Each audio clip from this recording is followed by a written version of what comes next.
Pemirsa Bali TV dimanapun Anda berada, kembali saya Winata menjumpai Anda dan kali ini dalam program Bisnis Bali News, sebuah program yang mengungkap tentang bisnis dan ekonomi.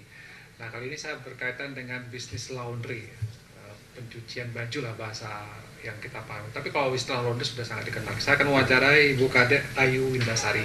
Beliau adalah pengusaha laundry yang sudah hampir 7 tahun menekuni dunia laundryan dan sudah punya beberapa cabang gitu ya. Dan kita langsung sapa dulu. Om Swastiastu, Bu Kadek Winda. Om Swastiastu. Gimana kabarnya? Baik. Dan bisnis laundrynya masih tetap jalan? Masih Astungkare masih bisa semua cabang kita buka sampai saat ini. Walaupun di tengah pandemi. Di tengah pandemi. Oke, bukannya bisa cerita mungkin di masa pandemi ini bisnis laundry terpengaruh atau tidak? Semua bisnis saat ini pasti terpengaruh nih. Jadi kalau untuk laundrynya sendiri itu terkena dampaknya juga.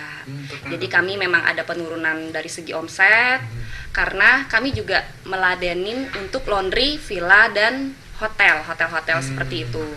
Jadi karena berhubung pariwisata juga terhambat, jadi hotel-hotel tutup, villa juga tutup, kita mengalami penurunan di orderan dari hotel itu. Penurunannya sampai sangat signifikan karena hotelnya tutup ya? Iya, hotel dan villa tutup. tutup. Kalau orderan dari pihak itu sudah tidak ada sama sekali gitu ya? Iya, sudah nggak ada sama sekali semenjak bulan Maret. Sejak bulan Maret? Iya. Sampai hari ini? Sampai hari ini.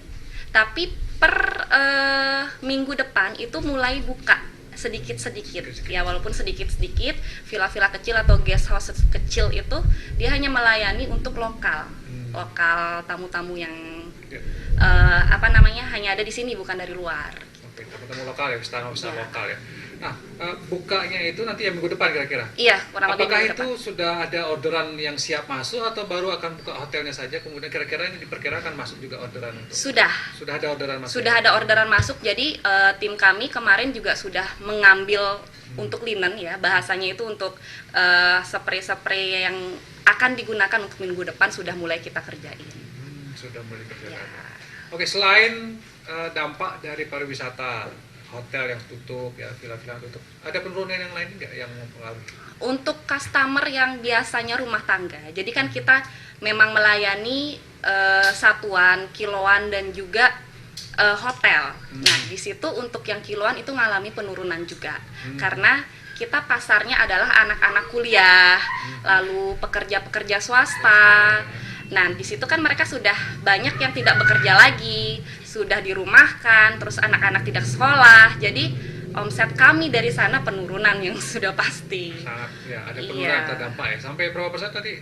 Kurang lebih 40%. 40%. Berarti hampir 60% lah katakan dari situasi normal masih bisa berjalan sampai sekarang. Jadi tidak terjadi yang namanya pemutusan hubungan kerja misalnya atau perumahan karyawan? Kami tidak merumahkan, tapi kami mengurangi jam kerja.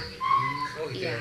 Untuk mensiasati. Untuk mensiasati, tapi karyawan dan tim yang lain sudah paham kan, daripada mereka tidak mendapatkan penghasilan sama sekali, jadi lebih baik untuk dikurangi saja. Jadi kita kesepakatan mau atau tidak dikurangi sebelumnya gitu. Jadi saya sih sebenarnya juga sedih ya di situasi sekarang karena mereka karyawan yang sudah lama-lama juga ikut saya. Ada yang 7 tahun, ada yang 5 tahun. Oke. Total ada berapa pekerja? Kami 20 orang. 20 orang untuk semua cabang? Untuk semua cabang. Ya. Jadi 20 orang. Tapi itu pun juga terpengaruh, harusnya memang ada yang dirumahkan atau dikurangi ya? Iya, dikurangi jam kerjanya masih bisa. Artinya mereka akan mendapatkan upah atau gaji yang lebih sedikit daripada biasanya. Gitu. Tapi tidak dirumahkan? Tidak dirumahkan. Jadi mereka tapi berpengaruh juga. Saya kira tidak. Ternyata hampir semua usaha terpengaruh ya. Terpengaruh karena daya beli masyarakat juga menurun kan, Pak. Ada siasat-siasat atau strategi-strategi di masa pandemi atau hanya menerima misalnya kondisinya memang seperti ini usaha itu? Jadi kita memang menstimulasi masyarakat untuk mulai mencuci karena di sini aman gitu loh. Jadi kami mengerjakan cucian dari customer itu juga menggunakan protokol kesehatan yang benar. Ya, dari mulai pengambilan karena di sini kami menitik beratkan pada delivery service. Delivery service kami datang dengan menggunakan protokol yang baik, jadi si customer itu tidak usah datang ke toko kami. Seperti itu. Jadi memang kami akan jemput bola setiap harinya. Setiap harinya menjemput Iya. bola ya. Berarti memang dan di sana diterapkan strateginya adalah meyakinkan konsumen, customer bahwa laundry ini aman, Aman. tidak menjadi bagian dari penularan virus gitu. Ya, karena secara teknis pengerjaan kami menggunakan pengering yang dengan panas lebih dari 60 derajat itu sudah mematikan kuman semuanya. Lalu pada saat keluar habis disetrika uap itu panas juga, itu mematikan kuman. Ya, sebelum kita berikan ke customer itu kita semprot dengan disinfektan yang cocok untuk baju. Jadi sangat minim sekali sentuhan dari karyawan kami. Walaupun mereka menggunakan sarung tangan, Mereka sudah menggunakan sarung tangan juga. udah menggunakan sarung tangan dan juga disemprot disinfektan, Pakai masker juga pakai gitu. semuanya. Hampir Karena kan semua ya. iya, kita tidak tahu orderan atau cucian orang ya. Betul ya. Kita Aman juga tidak takut. ya? Kita juga sebenarnya yang Iya. paling rentan sekali Rentan terpapar juga. itu. Dan itu disadari oleh Iya, dari laundry pihak sendiri, pengusaha, maka juga menyiapkan diri untuk jangan sampai tertular gitu ya. Iya, jadi dari cara pengambilan sampai dengan pengerjaan dan pengembalian pun kita atur sedemikian agar meminimalisir kontak gitu loh. Ya. Baik, apakah itu kemudian memunculkan tidak yang namanya biaya-biaya baru gitu katakanlah, kemudian karena ada protokol kesehatan yang harus diikuti, kemudian memunculkan biaya, akhirnya ongkosnya naik. Iya, Terjadi tidak seperti itu? sebenarnya pasti ada. Karena yang dulunya nggak pakai masker, kita harus Harus menyediakan. masker. Kita wajib untuk memastikan bahwa itu terpakai oleh karyawan kami. Jadi tidak ada yang melanggar itu. Jadi pengeluaran untuk APD memang wajib. Itu ya daripada kita nanti berisiko, tidak apa-apa sih untuk hal seperti itu. Saya memang kita yang memberikan Ya, dari semacam, apron, dari masker, terus sarung tangan itu memang sudah harus disiapkan. Harus disiapkan. Itu resiko ya. Itu memang bisnis resiko. Ya. Kita meyakinkan. Baik, kalau misalnya katakanlah dari customer sendiri yang kemudian mungkin sudah ada langganan gitu. Sudah. Ada tidak mereka yang menjadi karena musim Covid ini, tadi kan yang sudah dikatakan karena mereka tidak bekerja kemudian mungkin mencuci di rumah, tapi ada tidak customer yang tetap setia mencucikan baju di tempat laundrynya, Pak? Ada. Tetap banyak, setia gitu tetap ya? setia. Jadi sudah punya pelanggan tetap Sudah, gitu ya? sudah ada pelanggan tetap, pelanggan loyal lah ibaratnya ya. Jadi dia mungkin punya usaha-usaha yang apalagi ibu-ibu yang punya anak yang nggak sempat untuk mencuci, biasanya dia tetap juga masih berlangganan sama kita. Jadi tetap berputar gitu ya, Tetap. cuma ada penurunan omset. Baik, kita sedikit tentang bisnis laundry ini juga bisnis yang mungkin sudah lama sih ya, tapi tidak banyak masyarakat yang memahami sebenarnya. Kalau misalnya ada orang yang mau membuka bisnis laundry gitu katakan, Iya. ya tentu dalam kondisi Covid nggak tepat dibikin bisnis. Tapi kira-kira kalau misalnya ada Covid ini berakhir, apa yang mungkin Mbak Winda mau sarankan? Iya. Jadi untuk memulai bisnis ini? memulai ya, kita pun dari Cuci House, dari manajemen kami itu sudah mempersiapkan. Nah, sekarang kan banyak sekali orang-orang yang dirumahkan atau tidak bekerja di PHK seperti itu. Jadi kami ada punya program untuk agent Cuci House Laundry. Oh, Ya, kami jadi membuka itu, peluang ini ya? membuka lapangan pekerjaan baru. Jadi Membuka lapangan pekerjaan lapangan baru. pekerjaan baru yang dimana masyarakat yang kehilangan pekerjaannya itu bisa menjadi agen kami. Syaratnya itu tidak terlalu susah dengan modal yang kecil. Jadi di sini kami sebagai yang tempat pencuciannya saja. Jadi mulai dari branding, mulai dari persiapan nanti kami akan bantu. Oh, ada seperti itu ya? Iya. Ini programnya muncul ketika Covid atau Sudah lama. Sudah lama ya? Sudah lama, Dan kita ini bisa sudah- dimanfaatkan untuk Covid ini. Ketika Iya. misalnya ada yang dirumahkan pengangguran itu bisa memanfaatkan Iya, ini. jadi kemarin beberapa orang yang memang di sekitar kami ya, kos-kosan atau ibu-ibu rumah tangga yang kehilangan pekerjaan, dia bersemangat mau gitu.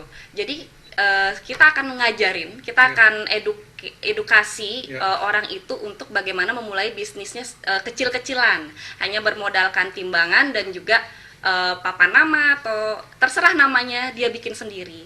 Nanti Namanya tidak harus mengikuti. tidak harus Cuci House. Cuci Jadi House. kami hanya sebagai tempat produksi. tempat mencucinya.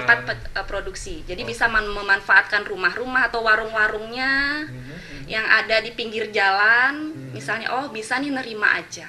Nanti akan di pick up di sana, diantar jemput ke lokasi. Bisa siapa saja, di mana siapa saja. Dan lokasinya yang kami baru garap itu di seputaran Denpasar Selatan aja. Denpasar Selatan ya. Iya, karena berhubung produksi kami ada daerah sini, jadi biar tidak terlalu jauh ya. Distribusi dari cucian itu. Berarti selama Covid ada peningkatan jumlah orang yang mau jadi agen? Ada di sini, kita sudah ada beberapa yang mulai karena mereka juga ragu. Masih tetap membuka. Masih. Siapa saja yang sama daerah Denpasar Selatan gitu ya. Mungkin informasi yang menarik juga buat pemirsa Bali TV yang mungkin ingin membuka bisnis atau mulai bisnis baru setelah dirumahkan, di PHK ya. Agen namanya ya, agen laundry. Iya, agen cuci house laundry. Bisa mengkontak Mbak Winda di Cuci House ya namanya. Iya, Cuci House kita ada di Google Business juga, bisa dicek. Gampang ya cari di. Oke. Itu tadi ada yang kalau mau jadi agen itu lah Winda. Oke, kalau misalnya dalam situasi seperti sekarang ini apa yang menjadi harapan Mbak Winda sebenarnya kalau terkait dengan bisnis laundry? Dari saya sendiri yang pasti saya pengen pariwisata itu kembali lagi yang pasti. Karena dari tamu-tamu, dari hotel-hotel itu kita punya harapan lah karena ada omset yang bisa kita cari di sana. Lalu untuk laundry itu sekarang kan kita meminimalisir kontak. Nah, kedepannya di sini akan banyak sekali bermunculan laundry self service seperti laundry koin, dan kebetulan saya ada juga di Asosiasi Laundry Indonesia yang disingkat Asli ya? Iya. Asosiasi Laundry Indonesia. Oke. Yang itu ya ada sistemnya, nanti ada koin gitu ya? Iya, ada koin, lebih galakkan lagi, lebih banyak sih teman-teman yang mulai masuk ke sana. Tapi untuk Cuci House sendiri masih belum masuk ke sana. Jadi nanti akan ke depannya mengikuti sana. Koin, misalnya koin itu berapa modalnya, Mbak Winda kalau boleh? Kalau satu mesin, satu set itu bisa sampai 70 sampai 100 juta. Satu mesinnya. Perlunya berapa mesin biasanya? Biasanya normally teman-teman pakai 5 deret sih itu. Belum tempat. Dan peluang bisnisnya masih tetap kebuka? Masih kebuka. Untuk laundry konvensional seperti kami itu masih, tapi dengan yang pasti protokol kesehatan dan juga jemput bola, antar jemput delivery yang memang sudah berkomitmen untuk memberikan pelayanan yang pasti. Jadi kadang banyak laundry yang tidak mempunyai jasa delivery. Di sini kadang customer agak bingung kan. Ini kadang datang, kadang enggak. Jadi kami komitmen di sana untuk selalu datang dari pukul 8 pagi sampai jam 9 malam. Itu bagian dari servis ya? Iya. Terima kasih Bu Winda, Bu Kade Winda atas waktunya. Saya kira ada tadi beberapa peluang-peluang bisnis, kondisi-kondisi. Memang COVID ini sangat luar biasa pengaruhnya. Ternyata bisnis laundry juga terpengaruh ini. Dan tadi ada harapan pariwisata bisa bangkit. Tidak hanya laundrynya yang bisa akan bergerak, tapi juga seluruh sektor ekonomi Bali itu akan bergerak. Dan ini akan kembali menormalkan kehidupan kita. Ya, tentu kita berharap paling pertama lah COVID ini segera berakhir gitu ya, dan bisnis kembali berputar, laundry berputar, semua berputar, dan kita bisa hidup sejahtera kembali. Sekali terima kasih Bu Kade, dan terima kasih pemirsa Bali TV. Sampai jumpa di Bisnis Bali News berikutnya.